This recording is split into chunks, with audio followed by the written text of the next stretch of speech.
4. My heart hammered in my chest as I struggled to catch my breath. Oh no, oh no, oh no.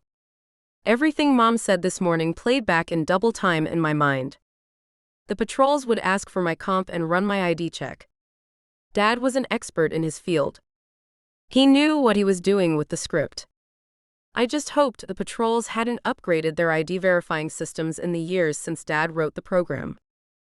I considered turning around and bolting back the way I came, but it was no use. The patrols were fast, and I'd never outrun 6 of them. 1 or 2, sure, but 6? Not a chance. The patrols were fast approaching. I had 20, maybe 30 seconds at most. I pulled my comp out of my pocket and held it close. The device gave me comfort. 10 seconds. The patrols paused, nodded at each other, and split into 2 groups of 3. One group disappeared around the corner. Could I make a run for it after all?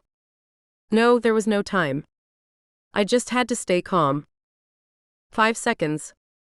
My knuckles turned white from clutching my comp so hard. I held my breath, hoping to the heavens that my fake profile would hold. 1 second. Afternoon, miss. A harsh voice sounded to my left. Routine comp check. I tilted my head and stared straight into the eyes of a man who had power and knew it. He ran a hand through his cropped dark hair and bared his yellowing teeth in what I'm sure he thought was a pleasant smile. It was, in fact, the exact opposite. His foul breath warmed my face.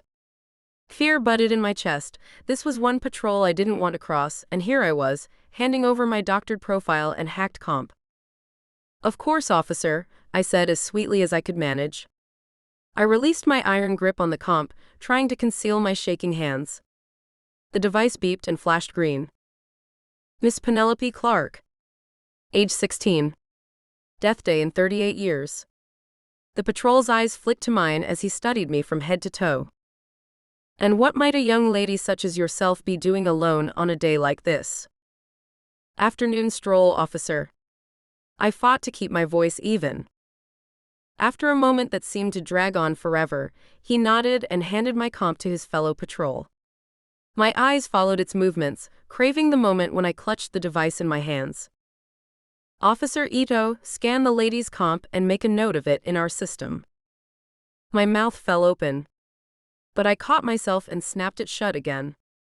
The patrol with the yellowing teeth flashed his jarring smile again. Nothing to worry about, it's all routine. I gave the patrol a tight smile and nodded, but the way he uttered those words sent a shiver down my spine. Officer Rogers, let's head back to Market Square. We haven't checked everyone yet. Right away, Lieutenant Johnson. Ito, join us when you're done. The patrol holding my comp nodded. May time be on your side, Miss Clark. Johnson and Rogers passed me and continued on toward the square, although I was sure the patrol named Rogers, tall, handsome, and brown-skinned, shot me a curious look when his fellow officers weren't looking. Feeling the flush of crimson creep up my cheeks, I averted my gaze and focused back on Ito, who had attached a small gray device to the top of my comp. A shrill beep sounded, and the device flashed green again. Everything seems to be in order. I let out a shaky breath. It worked. So much had been on the line, but Dad's code hadn't let me down.